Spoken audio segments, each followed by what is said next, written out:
하나님의 나라 영혼 구원을 위해서 하나님 사용되어질 것을 기뻐하면서 하나님 앞에 드렸습니다. 하나님 아버지, 주님 앞에 약속하신 많은 은혜들을 풍성히 누리며 간증할 수 있도록 역사하여 주옵소서. 또한 지난 한 주간도 땀과 눈물과 정성, 물질, 시간 아낌없이 영혼을 섬기며 교회를 세우는데 아버지여 주님 앞에 투자하고 헌신한 귀한 종들을 예수 그리스도의 이름으로 축복합니다.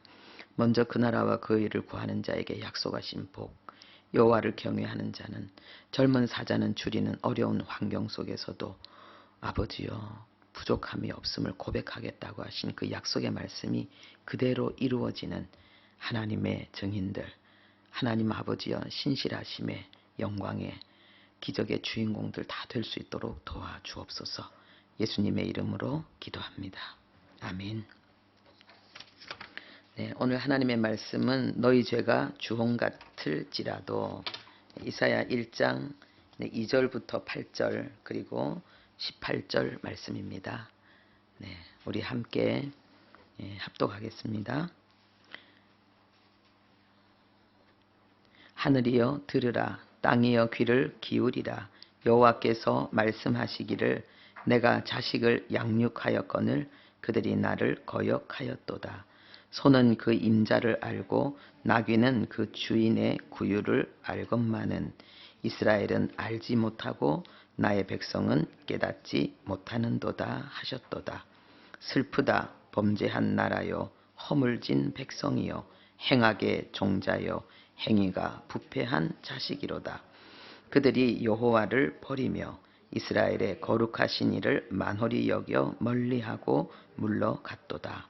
너희가 어찌하여 매를 더 맞으려고 패역을 거듭하느냐. 온 머리는 병들었고 온 마음은 피곤하였으며 발바닥에서 정머리까지 성한 곳이 없이 상한 것과 터진 것과 새로 맞은 흔적뿐이거늘 그것을 짜며 싸매며 기름으로 부드럽게 함을 받지 못하였도다. 너희의 땅은 황폐하였고 너희의 성읍들은 불에 탔고 너희의 토지는 너희 목전에서 이방인에게 삼켜졌으며 이방인에게 파괴됨같이 황폐하였고 딸 시온은 포도원의 망대같이 참외밭의 원두막같이 애워싸인 성읍같이 겨우 남았도다. 아멘. 18절 하겠습니다. 여호와께서 말씀하시되 오라 우리가 서로 변론하자. 너희의 죄가 주홍 같을지라도 눈과 같이 희어질 것이요 진홍같이 붉을지라도 양털같이 희게 되리라. 아멘. 네, 우리 말씀을 받기 위해서 우리 함께 기도하기를 원합니다. 하나님의 말씀이 들리면 하나님의 말씀은 우리를 사로잡습니다. 말씀의 능력이 있기 때문에. 그래서 하나님 이 시간 하나님의 말씀을 들려주옵소서. 우리가 간절히 기도해야 되겠습니다. 저도 이 시간을 준비하면서 하나님 나를 사용해 주옵소서. 하나님 나를 통해 역사해 주옵소서. 간절히 기도했습니다. 이 시간 우리 함께 기도하겠습니다.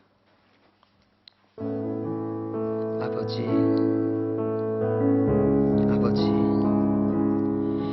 우리가 하나님께 얼마나 소중한 자인지, 우리의 인생이 하나님에게 얼마나 의미 있고 가치 있는지 알게 하시고, 하나님 은혜로 구원하신 것처럼 하나님 우리의 삶 또한 은혜로 아버지여 일어나 빛을 발하게 됨을 알게 하시고, 아버지 사단의 온갖 미혹과 아버지 거짓에 묶이지 않게 하시고 하나님의 진리로 자유함을 누리며 하나님의 영광을 향해 나아가는 우리들 될 수 있도록 도와주옵소서. 하나님이 예비하신 것은 눈으로 볼 수 없고 귀로도 들을 수 없고 우리의 마음으로 깨달을 수도 없다고 했습니다. 그러나 성령께서 우리에게 역사하시면 보이고 들리고 깨달아져서 하나님 우리는 내 한계의 삶이 아니라 하나님의 은혜의 삶을, 하나님의 영광을 아버지여 누리며 나타내는 삶을 살게 됩니다. 아버지, 그 역사, 그 은혜 이 시간 말씀을 통하여 우리에게 허락하실 것을 믿습니다. 주님의 음성 듣게 해주시옵소서. 하나님의 음성이 들려지게 해주시옵소서. 깨달아지게 해주시옵소서. 아는 자들이 되게 해주시옵소서. 달려갈 수 있는 목표를, 달려갈 수 있는 길을 하나님 아버지 가르쳐 주시고, 달려갈 수 있는 힘을 아버지 하나님 이미 주신 하나님 그 은혜를 아버지 하나님이 누리며 나갈 수 있도록 주여 역사하여 주옵소서. 아버지, 우리의 평생을 하나님 믿음의 길을 걸어가게 하시고 영광의 길을 걸어가게 하시고 하나님 복음의 능력, 하나님의 놀라운 역사에 하나님 아버지여 주님 그 기적을 간증하는 하나님의 사람들로 살아갈 수 있도록 은혜 더하여 주옵소서. 주님을 찬양합니다. 예수님의 이름으로 기도합니다. 아멘. 네, 왜 지난주와 같은 본문을 사용할까? 지난주에는 눈과 같이 희게 하신다는 말씀, 그리고 오늘은 우리 죄가 주홍 같을지라도, 이 말씀의 제목을 왜 잡았을까? 똑같은 내용이거든요. 이게 제 마음속에 너무 간절함, 정말 제 마음이 너무 사모되어서 이렇게 했습니다. 여러분의 가슴 속에 정말 하나님의 마음을 전해주고 싶어서, 그리고 여러분의 그 간절한 소원이 하나님의 은혜를 갈망하는 여러분의 아픔이 치유되고 위로받고 그리고 소망 가운데 일어날 수 있도록, 그래서 여러분이 그 갈망하는 은혜를 도전하며 성취하는 자가 되기를 간절히 바라는 마음으로 이렇게 똑같은 본문을 거듭 전합니다. 이 진리가 여러분의 영혼 속에 각인되어질 수 있도록 불도장처럼 어떤 경우에도 사라지지 않는 아주 각인된 진리가 되기를 바라는 마음으로 그렇게 준비했습니다. 우리가 고통은 아무도 싫어하지 않습니다. 모두 싫어합니다. 그런데 고통에는 이 육신의 고통이 있고 영의 고통이 있습니다. 이 영의 고통은 뭘까요? 영의 고통은 하나님의 은혜를 사모하는 고통입니다. 나도 하나님의 축복을 누리고 싶다. 나도 하나님을 체험하고 싶다. 나도 성령 충만을 받고 싶다. 나도 기도하고 응답받고 싶다. 왜 나에게는 기적이 일어나지 않는가? 왜 나는 그토록 하나님 앞에 간절히 기도하는데 하나님의 기쁨, 성령 충만 이런 것들이 나에게 이루어지지 않는가? 그 고통, 그것이 바로 영혼의 고통입니다. 다니엘 기도회의 2018년 김태훈 선교사님의 간증이 있는데요. 이 선교사님은 의사였습니다. 외과 의사였는데 하나님께서 선교지로 가라고 말씀하셨습니다. 그래서 하나님이 이끄시는 대로 에티오피아에 가서 자비량으로 거기서 이제 의사들을 가르치는 그 일을 하고 계십니다. 모든 것을 다 버리고 하나님의 음성을 듣고 순종하여 갔으면은 하나님께서 너무 기뻐서 그냥 놀라운 복을 쏟아 부어 주실 것 같은데 당연히 은혜가 있죠. 그런데 몸이 이상해서 알아보니까 파킨슨 병에 걸린 거예요. 자식이 3명이나 있고 사랑하는 아내를 데리고 그 에티오피아라는 그 어려운 지역에 갔는데 그만 본인이 병에 걸리게 된 것입니다. 그런데 우리가 보통 그 정도 상황 되면 일반적으로는 이제 치료하려면 본국으로 돌아가야 돼. 그렇게 생각할 수 있지 않겠습니까? 이렇게 어려운 일이 닥치는 거 보니까 내가 여기 있는 게 하나님 뜻이 아닌 것 같아. 우린 이렇게 생각할 수도 있잖아요. 그러니까 우리의 그 육신의 생각은 이렇게 하나님의 뜻을 가장해서 우리를 미혹시키는 그런 경우도 있습니다. 그런데 이분이 하나님의 음성을 듣게 되었습니다. 하나님의 음성이 뭐냐? 고국으로 돌아가지 말고 이곳에서 사역을 계속하라는 것이었습니다. 그래서 이분은 그 말씀에 순종해서 지금도 에티오피아에서 사역을 하고 계십니다. 근데 이분이 중요한 말씀을 하셨습니다. 그 간증에 여러분 간증 찾아보면 이 내용이 나옵니다. 더 자세한 내용이 있습니다. 이분이 뭐라고 말씀하시냐? 하나님의 말씀은 쉽다. 이것은 하나님의 말씀을 듣고 그 말씀을 순종하는 것은 쉽다 이 말이죠. 더 어려운 것은 하나님의 음성이 들리지 않는 것이다. 더 어려운 것은 하나님의 음성이 들리지 않는 것이다. 왜냐하면 하나님의 음성이 들리면은요, 하나님의 소리만 오는 게 아니에요.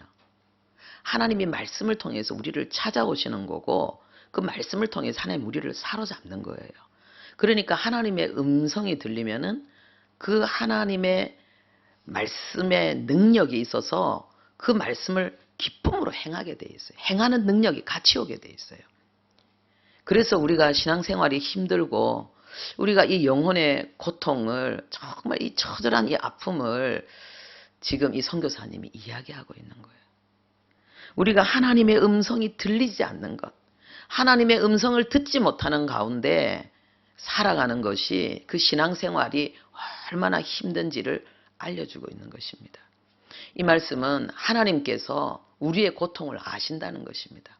우리가 생각할 때는 막 하나님의 음성을 듣고 그렇게 막 오지 선교사가 되고 자기의 어떤 안락함과 이 모든 그 편안함을 다 버리고 그렇게 낙후된 곳에서 힘들게 병에 걸려서 그래도 하나님 있으라고 한다고 순종하며 가는 그 길이 어렵고 고통스러울 것처럼 보이죠. 아니라는 거예요. 오히려 하나님의 음성을 듣지 못해서 그냥 은혜의 그런 갈급함을 가지고 몸부림치는, 그래서 주님을 떠날 수도 없고, 근데 주님을 믿자니 또 정말 왜 나에게는 이런 은혜가 오지 않는가, 왜 나에게는 이런 축복이 오지 않는가. 특별히 이번에 다니엘 기도회 때 그 많은 간증자들의 이야기를 들으면은요, 정말 놀라운 하나님, 기적을 베푸시는 하나님, 역사하시는 하나님, 그들은 하나님을 뜨겁게 만나고 지금도 자기 삶에 외롭고 힘들고 어려운 순간마다 하나님의 음성을 듣고 그 행복한 길을 걸어가는데 얼마나 멋있습니까? 근데 왜 나는 안 될까? 이 고통이 얼마나 큰지 하나님은 아신다는 거예요. 오늘 그런 영혼의 고통을 가지고 있는 여러분들에게 오늘 하나님이 주시는 위로와 해답을 다 얻으시기를 바랍니다. 너무 아파서 어떤 분들은요, 포기합니다. 포기해버립니다. 나는 안 되는가 봐. 나는 이렇게 많이 노력했는데도 안 되고, 이렇게 기도했는데도 안 되고, 좀 될 것 같은데 다시 제자리, 될 것 같은데 다시 제자리. 나는 안 되는가 봐. 포기하고 이 신앙생활 하시는 분들이 있습니다. 그런데 포기한다고 포기가 되나요? 하나님은 우리를 포기하지 않습니다. 하나님이 나는 포기했지만 하나님은 나를 포기하지 않고 나에게 그 은혜를 주기를 원해서 내 그 영의 소원을 들어주시려고, 내 그 탄식을, 기도를 이루어 주시려고 하나님은 지금도 우리 가운데 역사하고 계십니다. 그 증거가 뭐냐? 지금 여러분이 여기 앉아 있다는 거예요. 여러분 교회 나오는 게 얼마나 힘든 줄 압니까? 저는 불신자 생활을 했기 때문에 이 교회 안 나가는 게 너무 당연했기 때문에 저는 교회를 안 나갔어요. 근데 제가 나중에 알게 됐어요. 내가 교회를 안 나간 게 아니라 내가 교회를 못 나갔다는 거예요. 내가 교회 나가는 거를 얼마나 마귀가 방해하는지. 제가 처음에 예수 믿고 교회를 다니다가도요, 때로는 그렇게 교회 가면은 은혜가 되는데 교회가 너무 가기 싫은 거예요. 근데 제가 나중에 알게 됐어요. 내가 교회 나가서 은혜 받는 거를 마귀는 너무 방해한다는 걸 알게 됐고, 특별히 그럴 때는 더 교회를 나가야 된다는 거. 왜냐하면 그럴 때는 더 은혜가 있더라고요. 그래서 저는 처음에 초신자 때는 교회 다니는 게 힘들어서 나가다 안 나가다 하잖아요. 그 문제가 그걸 깨닫고 나서 끝나버렸어요. 교회 다니는 게 얼마나 힘든지. 그런데 여러분들이 힘 안 들이고 오잖아요. 이게 뭐냐? 하나님의 은혜가 여러분들을 사로잡고 있기 때문입니다. 사로잡고 있기 때문이에요. 그리고 여러분들이 같이 예배하면서 일어나고 또 박수치고 찬양하고 막 기쁨으로 하나님을 이렇게 경배하는 것, 이게 보통 은혜가 아니에요. 보통 은혜가 아니에요. 저도 목사지만은요, 이게 마음이 뭔가 어두움에 이렇게 탁 사로잡히면은요, 이 찬양에 기쁨이 없어요. 기쁨이 없고 힘이 없어요. 그때는 박수도 안 젖히고 손도 안 올라가요. 예, 성령의 감동으로 특별히 더 깊이 뭔가 하나님의 어떤 기름 부음 속에 어떤 임재 속에서 아무것도 할 수 없고 그냥 그 시간에 하나님을 대면하는 그런 은혜를 누릴 때는 또 있는데, 그것이 없이 그냥 찬송 소리도 안 나고 손뼉도 안 치고 뭐 이렇게 하는 거는, 그거는요 정말 은혜 받아야지 되는 거기 때문에 그래요. 그래서 여러분들이 교회 나와서 하나님 앞에 이렇게 예배드리고 찬양하고, 이게 엄청난 은혜인 거예요. 오늘 우리가 이 본문의 내용을 읽었는데, 이 포기하지 아니하시는 하나님, 얼마나 이들이 죄를 지었습니까?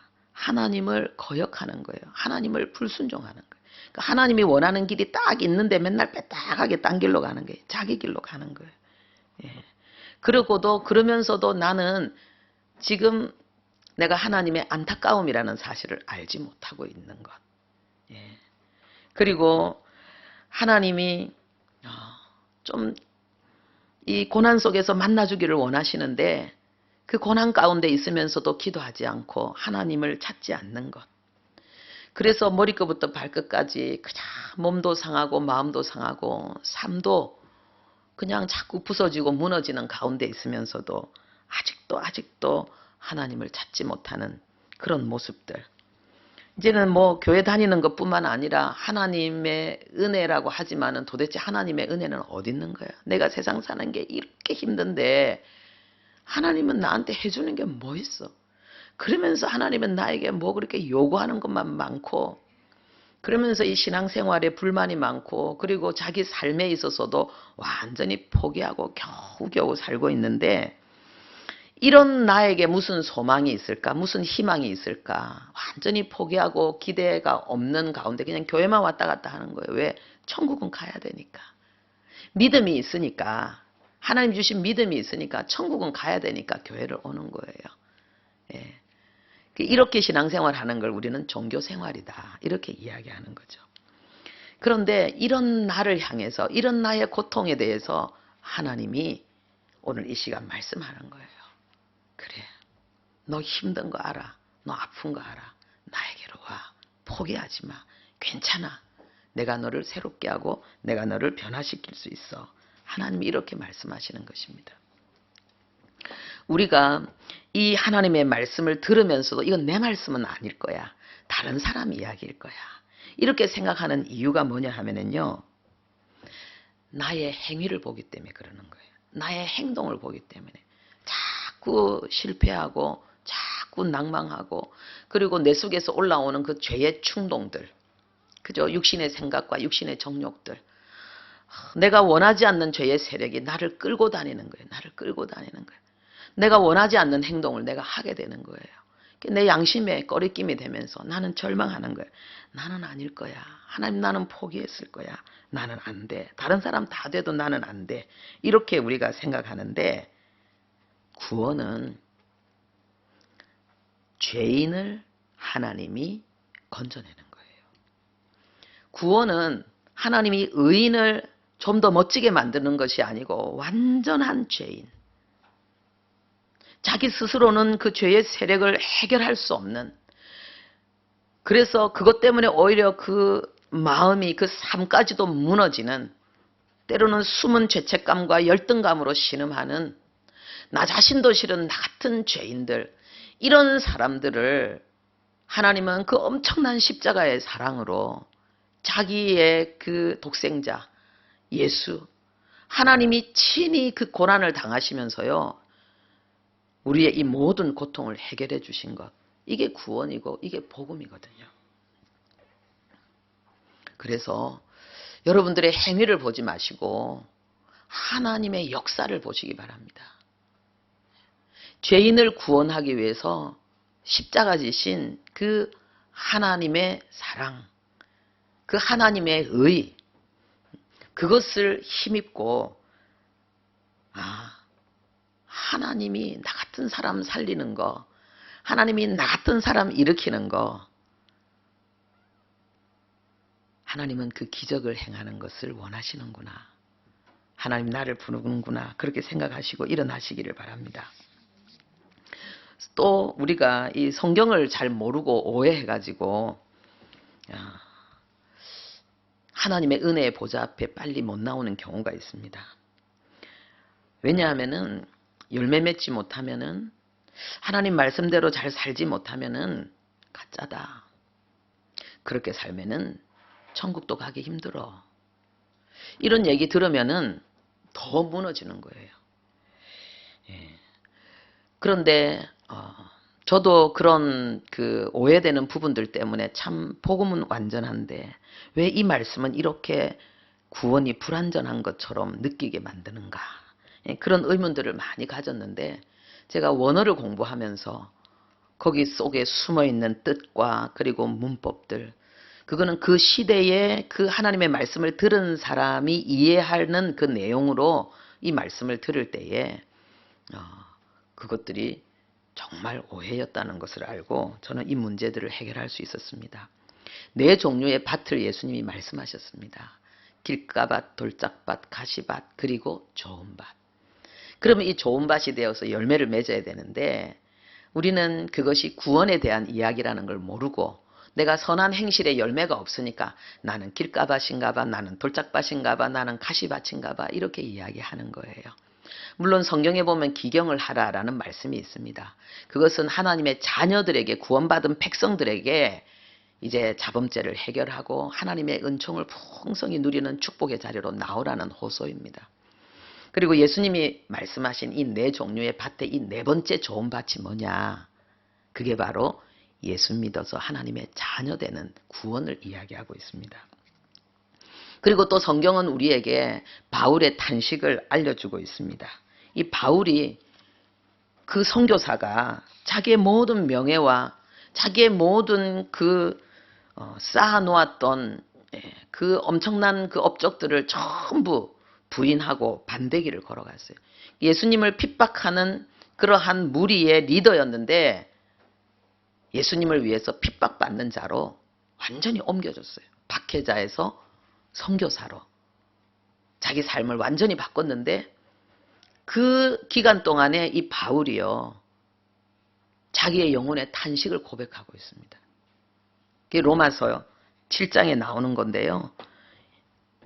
22절부터 25절까지 그 내용을 보면은 나의 속사람은 정말 내 영혼은 하나님의 법을 너무너무 사모하고 그 말씀을 누리고 싶은데, 왜 내 몸은, 내 육신의 생각은 또 다른 생각이, 또 다른 세력이 나를 내가 원하지 않는 길로 자꾸 끌고 가는가, 여기에 대한 탄식을 하고 있습니다. 그러면서 나는 안 돼, 나는 절망이야, 나는 빠져나올 수 없어, 나를 내 스스로는 여기서 빠져나올 수 없는데 누가 나를 여기서 좀 건져줄 수 없을까, 이렇게 탄식합니다. 그리고는 뭐라고 하는가? 예수님, 예수 그리스도를 우리에게 보내주신 하나님 너무 감사합니다. 이게 7장 끝이에요.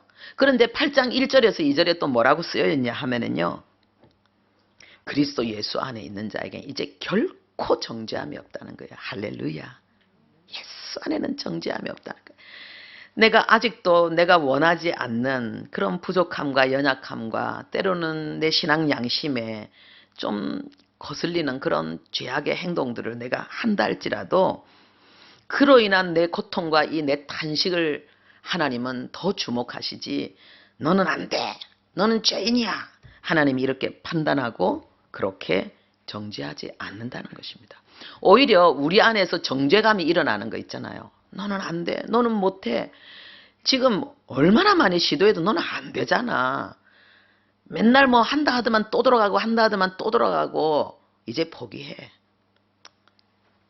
더 이상 그런 기대하지 말고 이제는 그냥 적당한 이 선에서 그냥 해. 이게 바로 사단의 참소입니다. 이게 바로 사단의 소리입니다. 하나님은 그렇게 말씀하지. 하나님은 정죄함이 없다. 오늘 본문처럼 나와라. 나에게 와라. 내가 너를 새롭게 해주겠다. 하나님 그렇게 말씀하시는 것입니다. 그리고 이 바울은 뭐라고 합니까? 예수 안에 있는 생명의 성령의 법이 죄와 사망의 법에서 너를 해방했다. 이제는 완전히 나는 생명의 능력으로, 성령의 능력으로 나는 새로운 존재가, 새로운 삶을 사는 존재가 되었다는 것을 고백하고 있습니다. 저와 여러분들이 이 바로 축복을 받은 자들입니다. 여러분들 이 영혼의 고통을 하시는 분들 이제 다 왔습니다. 정말 나는 왜 안 될까? 이렇게 고민을 하면서 하나님의 은혜를 사모하시는 분들 이제 다 왔습니다. 다 왔습니다. 여러분의 그 고통이, 여러분의 그 갈망이 뭐냐? 여러분이 하나님의 자녀라는 증거입니다. 여러분 속에 육의 생명과 함께 하나님의 생명 조회가 있다는 증거입니다. 그러니까 하나님의 그 생명의 그 간절한 그 본성이 여러분 안에 그 영혼의 고통을 일으키고 있는 것입니다. 우리가 이 성령 충만, 하나님의 성령께 완전히 사로잡히고 완전히 지배당하는 그 축복, 그리고 정말 아까 그 선교사님이 말씀하신 것처럼 하나님의 음성을, 하나님의 말씀을 듣는 것은 쉽다는 것. 이 많은 다니엘 그 기도회의 그 간증자들이 얼마나 친밀하게 하나님의 음성을 듣고 그 삶을 풀어나가고 있습니까? 순종의 길을 걸어나가고 있습니까? 그 축복을 누리는 조건이 있습니다. 첫 번째가 뭐냐? 갈급함이에요. 간절함이에요. 간절함. 네. 우리가 물건을 살 때 있잖아요. 1,000원만 줘도 살 수 있는 물건이 있고 어떤 물건은 100만 원을 줘도 못 사는 물건이 있어요. 어떤 물건은요. 네. 내가 가진 모든 것을 다 끌어모아서 그것을 살 수 있는 것들이 있어요. 어떤 사람에게는 아주 좀 비싼 자동차, 어떤 사람은 아주 좋은 집. 그거는 1,000원 갖고 살 수 없는 거예요. 우리가 이 땅에서 육의 삶이 아니라 영의 삶을 사는 것. 하나님을 매일 경험하면서 하나님과 함께 대화하면서 하나님의 기적을 누리면서 그 살아가는 그 삶. 그것은요. 하늘에 속한 자의 삶이에요. 그것은 하나님의 형상, 하나님의 수준의 삶이거든요. 우리가 여기에 지불해야 될 것이 뭐냐? 우리의 마음을 드리는 거예요. 우리의 마음을. 근데 우리의 마음이 완전히 하나님 앞에 잘 안 드려져요. 그런데 우리의 마음이 하나님 앞에 아주 간절하게 드려질 수 있도록 만드는 게 뭐냐? 이 고통이에요. 이 여러분의 그 영혼의 고통은 지금 여러분의 영혼을 갈급하게 간절하게 만들어서 바로 그 성령의 충만함을 받는 바로 그 과정을 지금 밟고 있는 거예요. 할렐루야. 그 과정을 밟고 있는 거예요. 예. 그 이옥 선교사님이 원래는 선교사가 아니잖아요. 여러분 어제 간증 들으신 분은 알겠지만은 진짜 제가 볼 때는 야 북한에서도 진짜 선전원을 할 만큼 그분은 그 북한의 그 사상에 완전히 거기에 그 생각이 완전히 그 무장된 분이었어요. 그런데 이분이 어떤 스토리로 인해 가지고 탈북을 하게 되고 이제 선교사님을 만났는데 이 선교사님이 전하는 이 복음이 미친 소리로 들리는 거예요. 그래서 선교사님이 복음을 전하는데 정말 자기는 무력으로 선교사님을 쫓아낸 거예요. 그야말로 뭐 밀치고 뭐 문을 쾅 닫고 뭐 소리 지르고 뭐 눈을 흘기고 온갖 것 다 했겠죠. 예. 저도 전에 한번 전도하러 나갔다가 세탁소에 들어갔는데 전도지 내밀면서 이렇게 복음을 전했더니 이분이요. 가위를 딱 들고는 찔러 죽인다는 거예요. 당장 안 나가면 찔러 죽인다는 거예요. 제가 거기다 팍 무릎을 꿇고 주여 내가 여기서 죽겠습니다. 이분에게 복음을 전할 수 있도록, 이분이 복음을 들을 수 있도록 해달라고 그렇게 해야 되는데 무서워서 줄다람을 쳤어요. 너무 무서운 거예요. 그래갖고 그러면은 그 다음 날이라도 제가 가서 제가 당당하게 또 왔다고 복음을 전해야 되는데 다시는 그 집에 안 갔어요. 너무 무서워서. 그분이 진짜로 찌르겠더라고요. 그래서 우리가 전도를 하다 보면 이런 어려움을 당했는데 그렇게 했다는 거예요, 이분이. 그런데요, 이분이 여러 가지 그런 어떤 그 사정으로 이분이 이제 갇히게 되고 곧 북한으로 북송되게 되어 있습니다. 그러면 무조건 총살이죠. 이 군인이 탈영해서 여기 왔으니까. 그랬는데 자기가 기대했던 모든 도움이 자기에게 다 끊어질 때에 자기에게는 살인 충동이 일어났다는 거예요. 살인 충동이. 자기가 선교사님에게 복음을 들으면서 제일 듣기 싫었던 게 너는 죄인이다. 그러니까 내가 왜 죄인이라요? 나는 의인이에요. 나는 죄인 아니에요. 그런 소리 하지 마시라요. 막 그렇게 했는데, 그런데 자기에게 살인 충동이 일어나면서 자기에게 그렇게 잘해줬던 그 친척을 내가 다 죽이고 내가 죽겠다는 그 정도로 막 일어나면서 이분이요, 그 막 짐승처럼 막 소리를 지르고 자기 몸을 자해하고, 근데 그러다가 피를 이렇게 팍 쏟고 그러면서 이분이 완전히 푹썩 주저앉았어요. 그게 뭐냐? 자기는 아무것도 할 수 없다는 거예요. 자기는 이 창살을 열고 나갈 수도 없고 자기는 북송되면 죽는데 자기는 아무것도 할 수 없다는 거예요. 그때 온몸에서 힘이 다 빠져나가고, 근데 그 순간에 그 선교사님에게 들었던 복음이 생각나는 거예요. 찬송가 가사가 생각나는 거예요. 그리고 자기 혼자 있는 그 독방에 누군가 다른 인격체가, 다른 존재가 있다는 것을 느끼게 되는 거예요.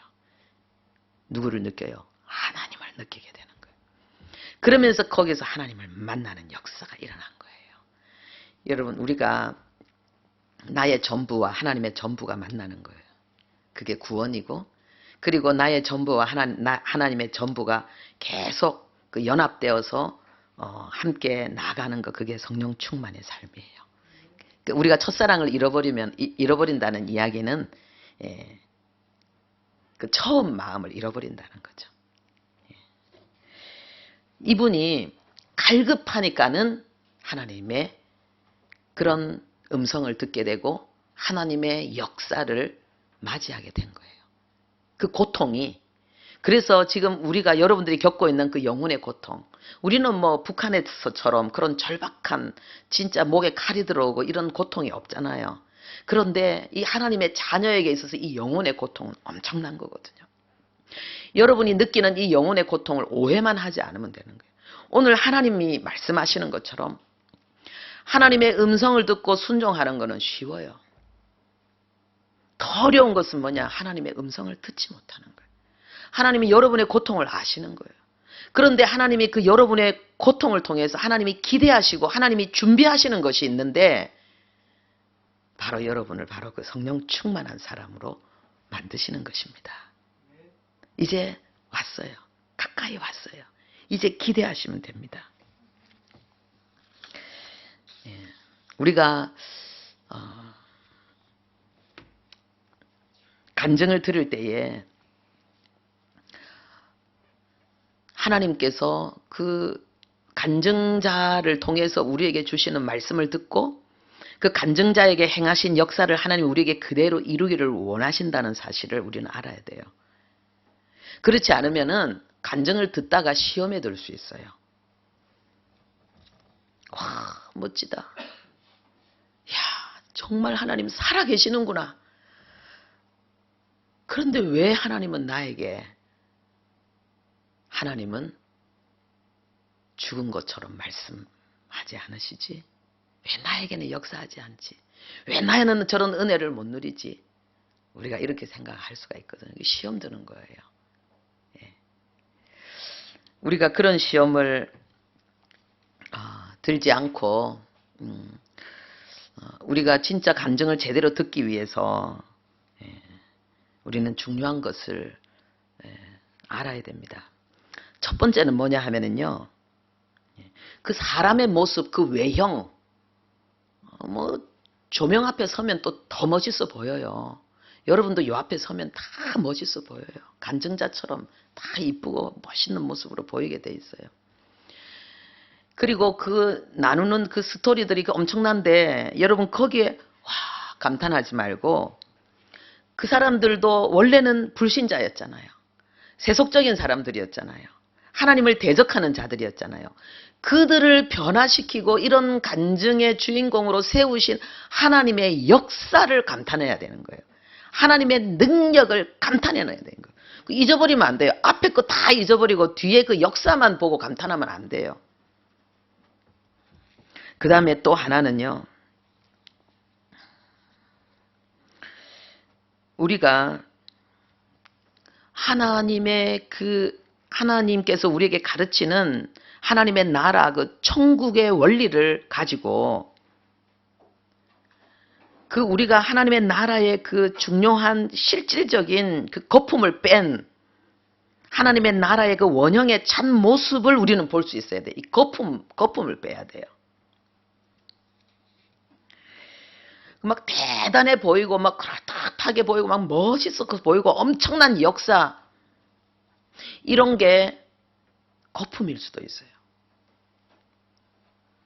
왜냐하면은 하나님이 예수님을 통해서 우리에게 직접 말씀하셨는데 천국에 큰 자가 있다 그랬어요. 그리고 천국에 아주 작은 자가 있다 그랬어요. 그러니까 지극히 큰 자가 있고 지극히 작은 자가 있는데 도대체 어떤 사람이 지극히 큰 자가 되고 어떤 사람이 지극히 작은 자가 되는가? 마태복음 5장 18절에서 19절에 말씀하셨는데요. 예수님이 나는 율법을 완전케 하러 왔다. 그래서 하나님의 말씀은 1.1획도 변함없이 다 이루어진다. 그렇게 말씀하시면서 그러므로 그랬습니다. 예수님이 이 땅에 오신 것은 율법을 완전케 하러 오셨는데 그렇기 때문에 하나님의 자녀된 우리에게 하나님이 요구하시는 것 하나님의 나라는 바로 이런 것이다 라고 말씀하십니다. 누구든지 지극히 작은 것 하나라도 버리고 가르치는 자는 천국에서 지극히 작다 일컬음을 받고 지극히 작은 것도 행하며 가르치는 자는 천국에서 크다 일컬음을 받으리라. 여기에서 우리가 가르치는 자 이렇게 이야기하면은 이거는 목사님들 이야기인가? 선교사님들 이야기인가? 그래서 그분들이 아주 큰 자가 될 수도 있고 작은 자가 될 수도 있는 이야기인가? 이렇게 여길 수 있습니다. 그런데 여기에서 이 가르친다는 이야기는요. 다른 사람에게 그렇게 말하는 걸 이야기하는 거예요. 그러니까 여기는 또 누구든지 그랬거든요. 이 누구든지는 무슨 이야기입니까? 겉으로 볼 때 그 사람이 목사고 그 사람이 선교사고 많은 사람을 이끄는 지도자고 뭐 대단한 기적과 능력을 행한 그러한 은사자라 할지라도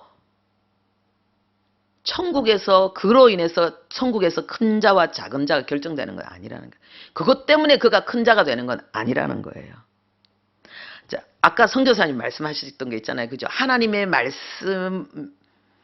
말씀을 듣고 사는 것은 쉽다 그래서 어렵다 그랬어요? 쉽다 그랬어요. 그게 뭡니까? 선교하는 거. 다 버리고 순종하는 것. 거기서 의사들을 가르치는 것. 이것은 어려운 게 아니라 쉬운 거라는 거예요. 예. 우리가 하나님의 나라를 알아야 되는 거예요. 예. 더 어려운 것은 하나님의 음성을 듣지 못하는 거예요. 이게 더 어려운 거예요. 그러면 하나님의 음성을 듣고 순종하면 뭡니까? 그거는 멋진 거예요. 그게 진짜 큰 자예요. 여기 보니까 지극히 작은 것 하나라도 버리고 가르치는 자는 이게 하나님의 말씀을 이야기하는 거잖아요. 여러분이 이 하나님의 음성을 듣고 싶으면은 하나님의 음성만 듣고 싶어 하면 귀신 음성 듣고 이상하게 될 수도 있어요. 진짜 귀신 들릴 수 있어요. 하나님의 음성을 가장 안전하게 듣고 정확하게 듣는 비결이 뭐냐?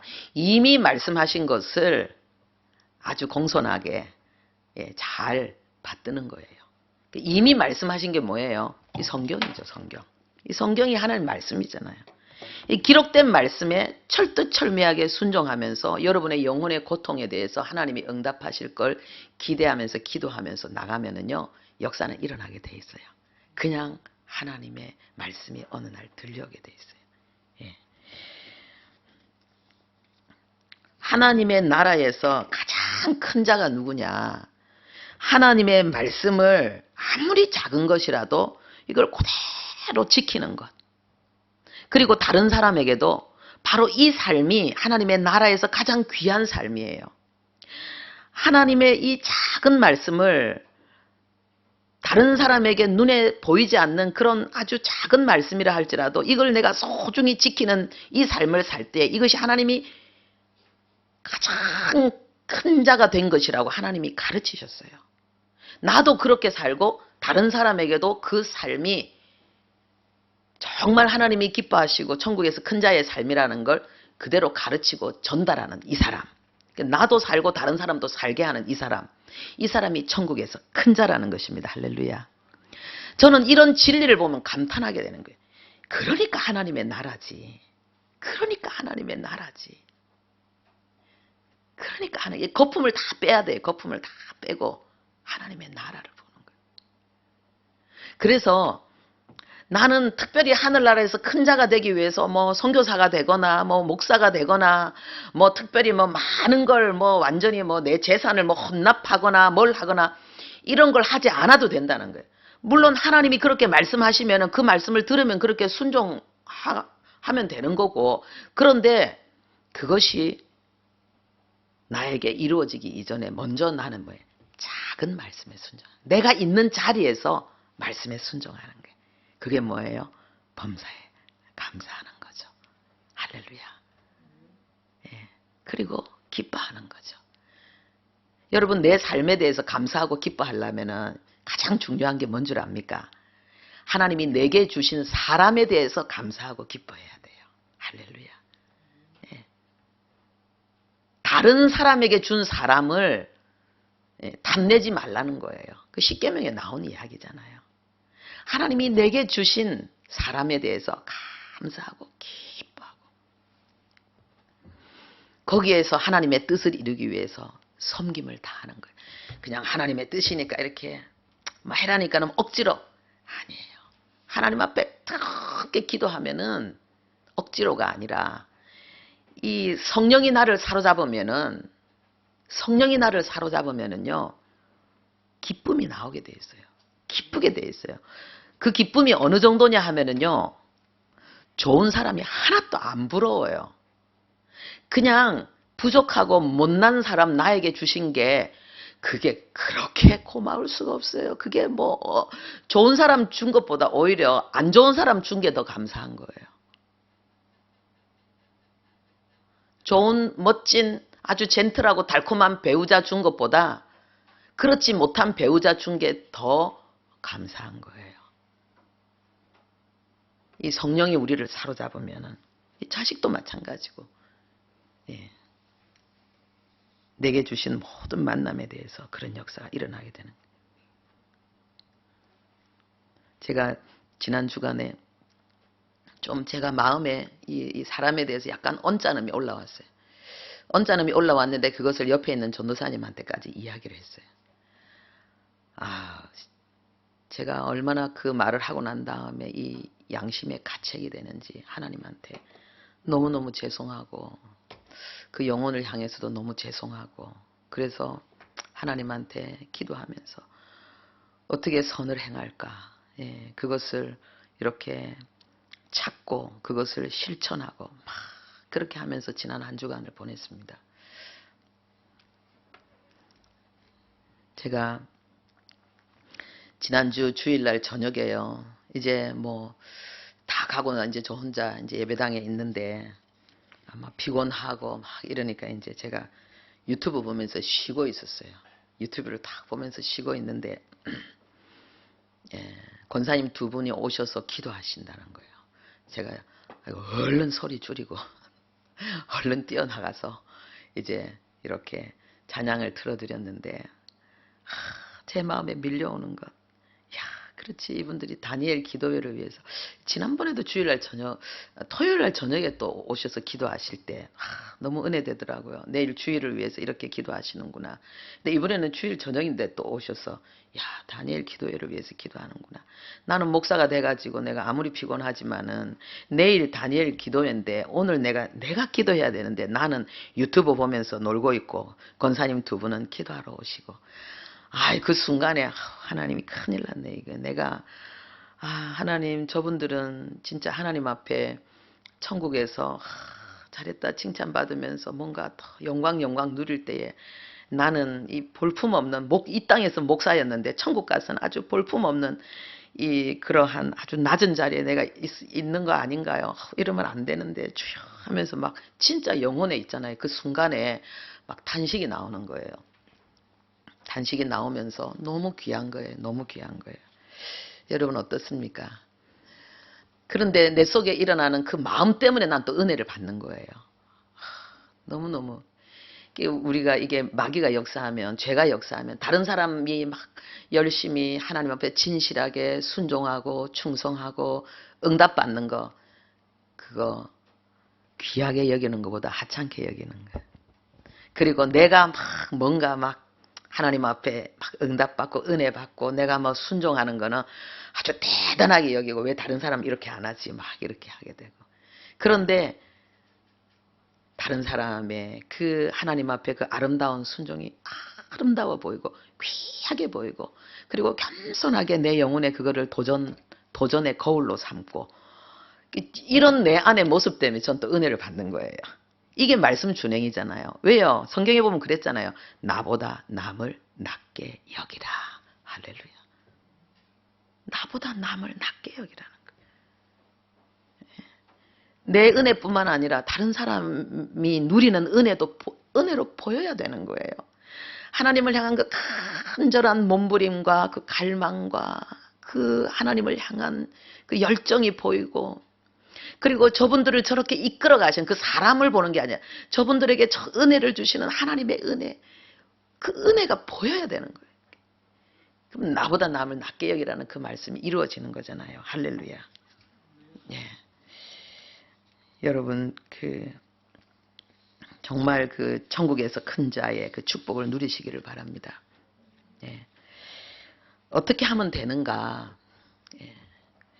어떻게 성령 충만을 받는가? 아까는 갈급함, 간절함, 그리고 거품을 뺀, 그리고 하나님의 말씀이 우리에게 요구하시는 이거. 그러니까 우리가 성령 충만 구할 때 나도 성령 충만돼서 막 간증자가 되고 싶고 나도 막 다른 사람처럼 이렇게 멋있어 보이고 싶고 이거 거품이거든요. 거품 다 빼고 이게 하나님의 말씀을 진실하게 그죠? 이게 준행하는 그 은혜의 삶을 향해서 하나님 보고 계시잖아요. 하나님의 그 기뻐하심, 하나님의 인정과 그 칭찬, 그 기쁨을 함께 누리고 싶은 그 마음을 향해서 나가시고요. 그리고 또 하나는 뭐냐 하면요. 그냥 간단한 거예요. 성령 충만을 누리는 비결 간단한 거예요. 여러분 코앞에 와 있는 그 은혜를 취하시는 그 비결입니다. 장일영 대표님이 3개의 노트를 준비하라고 하셨잖아요. 그죠? 그 중에 하나가 뭐였습니까? 주일 설교를 노트하라는 거예요. 그런데 이분이 중요한 얘기를 했어요. 그게 뭐냐 하면은 이 주일날에는 하나님이 특별한 은혜를 주신다는 거예요. 그 맞습니다. 예. 그리고 근데 그 은혜도 3, 4일을 못 간다는 거예요. 역시 하나님의 날은 똑같아. 저도 교회 다니면서 은혜 받았을 때 이걸 느꼈거든요. 주일날 막 은혜 받았고 성령 충만하고 막 완전히 좋은데 근데 이게 월요일, 화요일, 수요일 되면 이게 쭉쭉쭉쭉 내려가는 거예요. 그래서 수요 예배가 있는 거예요. 예. 그리고 또 뭔가 특별하게 내가 역전을 이루어야 되겠다. 내가 하나님의 은혜를 받아야 되겠다. 그러면 뭐예요? 매일 하나님 앞에 은혜 받고 기도하고 은혜 받고 기도하고 은혜 받고 기도하고 그러면은 여러분 코앞에 와 있는데 그 문이 확장 열립니다. 할렐루야. 여러분 이걸 믿으세요. 다른 특별한 방법이 없어요.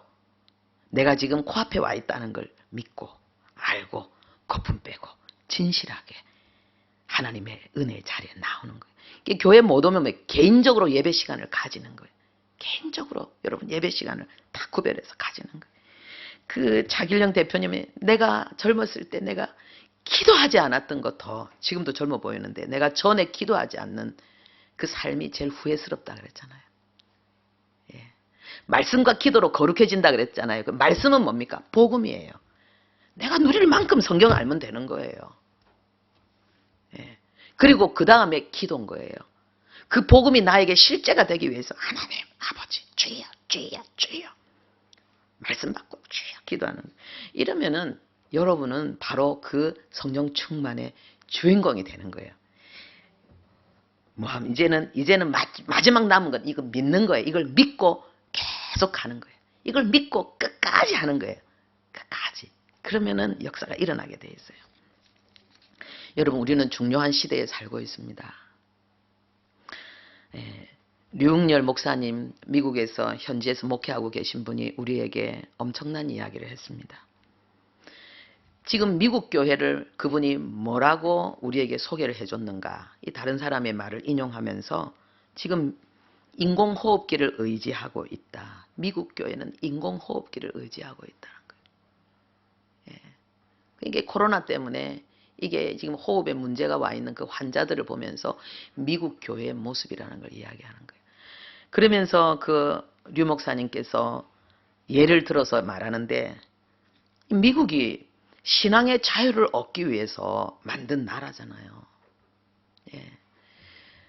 그런데 그래서 여기에는 중요한 전통이 있는데 대통령 취임할 때 목사님이 기도하고 그리고 하원 의원 개원식에도 목사님이 기도하고 그런 전통이 있는데 이번에 미국 대통령 바뀌었을 때 기도할 때에 목사님인데 뭐라고 기도했는가? 다양한 종교의 이름으로 아멘. 제가 그 소리를 듣고 미쳤다 그랬어요. 미쳤다 그랬어요. 미쳤다 그랬어요. 미국 교회가. 그런데 사실은요, 미국에 아주 귀한 신앙의 사람들 많이 있습니다. 그런데 미국 교회를 대표하는 목사님이 대표 기도를 하고 마지막에 예수의 이름으로 기도한다고 예수의 이름을 거기에 선포하지 못하고 다양한 종류의 종교의 이름으로 아멘. 말이 되는 게 아니잖아요. 말이 되는 게 아니에요. 그러면서 제 영혼 속에 하나님 지금 이 시대 이 대한민국은 지금 어떠냐는 거예요. 우리가 지금 다니엘 기도회를 하고 있는데 14,000, 15,000 교회가 전국에서 외국에서 지금 여기 같이 하고 있는 거예요. 인터넷으로. 여러분 이게 하나님의 역사입니다. 이게 하나님의 은혜입니다. 저는 이 다니엘 기도회에 이번에 은혜 받으려고요. 이번에 이 기도회를 통해서 저와 우리 가정과 우리 교회에 이게 이 중요한 기도 제목들이 이루어져야 되기 때문에 아주 지금 특별히 작정을 하고 기도하고 있거든요. 얼마나 많은 사람들이 그렇게 매달리고 있습니까? 하나님 앞에 말씀 듣고 막 울부짖으면서 하나님이 이 은혜를 나에게 달라고. 이게 지금 대한민국에 누리는 은혜가 이게 어마어마한 거예요. 이 다니엘 기도회뿐만 아니라 하나님을 대적하는 그런 세력들과 분투하며 싸우는 역사가 이 조그마한 대한민국이 이게 엄청난 거예요. 이유가 있다는 거예요. 여러분들이 이 시대에 이 대한민국의 그리스도인으로 하나님의 이 은혜의 역사의 자리에 있다는 게 이게 우연이 아니라는 거예요. 나는 별 볼 일 없는 것 같은데 나 하나 예수 믿고 천국 가는 것만으로도 하나님이 기뻐하겠지. 나는 그렇게만 생각할 수도 있는데 아니라는 거예요. 하나님이 엄청난 기대를 가지고 하나님이 엄청난 뜻을 가지고 하나님이 지금 우리를 지금 하나님이 주목하고 계신다는 거예요. 어제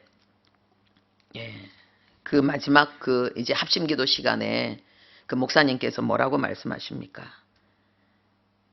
지금 대한민국 인구 절벽 시대에 와 있다는 거예요.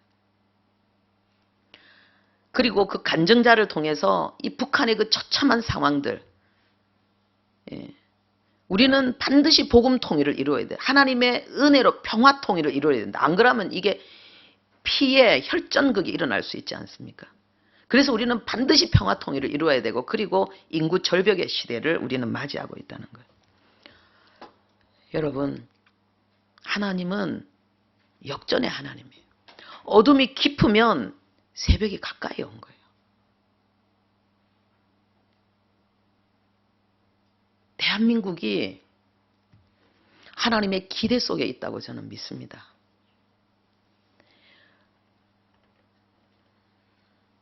초대교회 성도들을 보면은요, 그들은 전부 비전문가였고, 그리고 무학자였고, 장녀들이었고, 그냥 여자들이었어요. 세리였어요.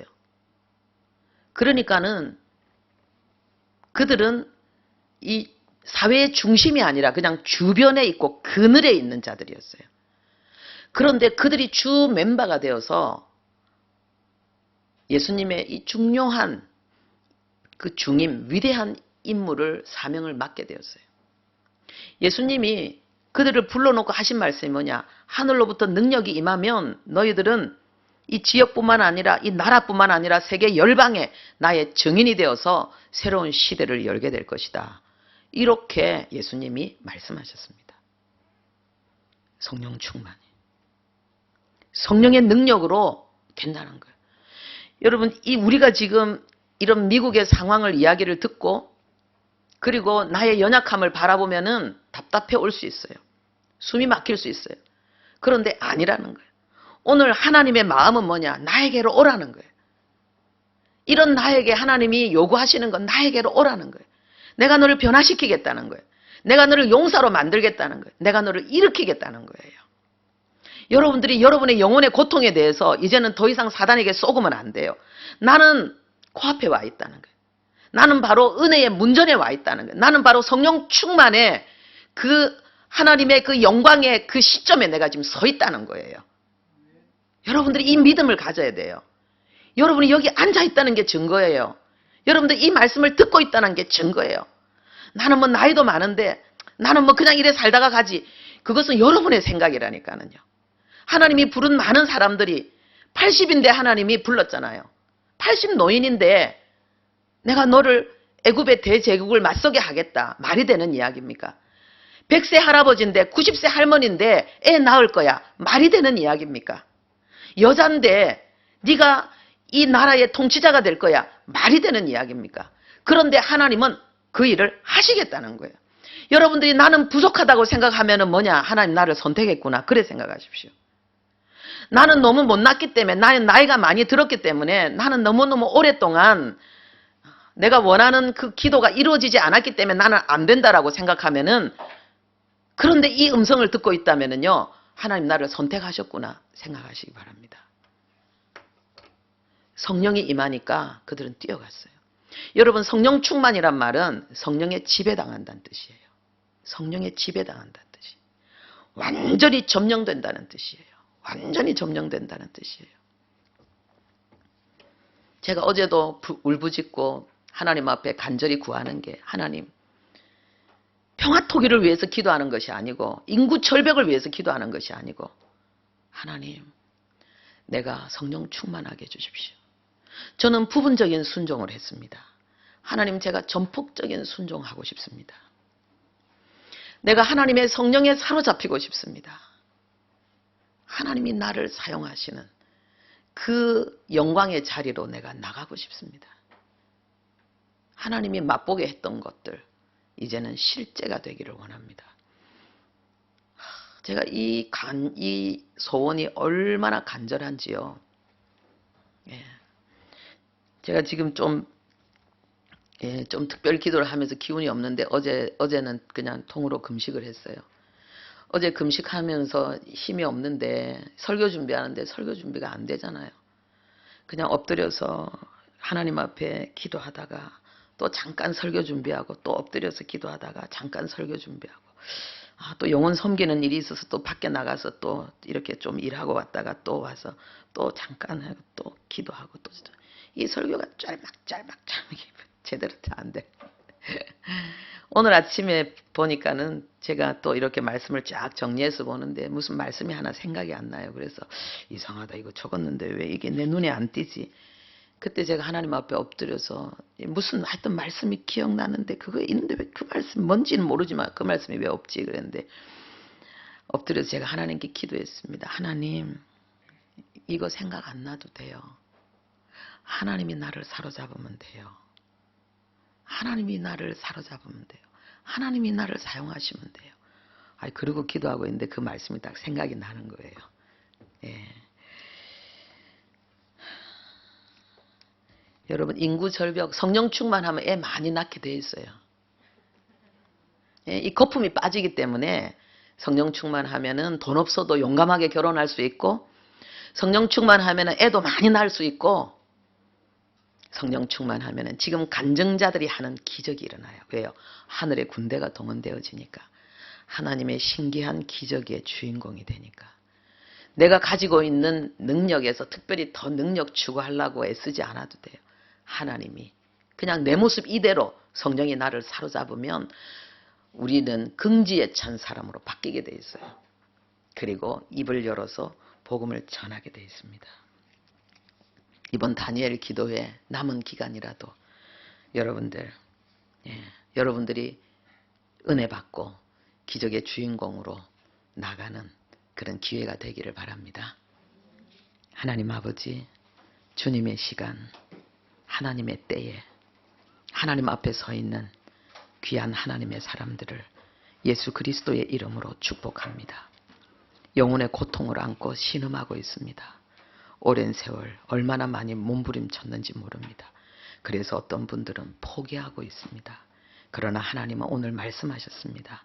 나는 너를 포기하지 않았다고. 나와 함께 가자고. 아버지여, 다 함께 일어나는 아버지 우리 모두 되게 해 주옵소서. 예수님의 이름으로 기도합니다. 아멘.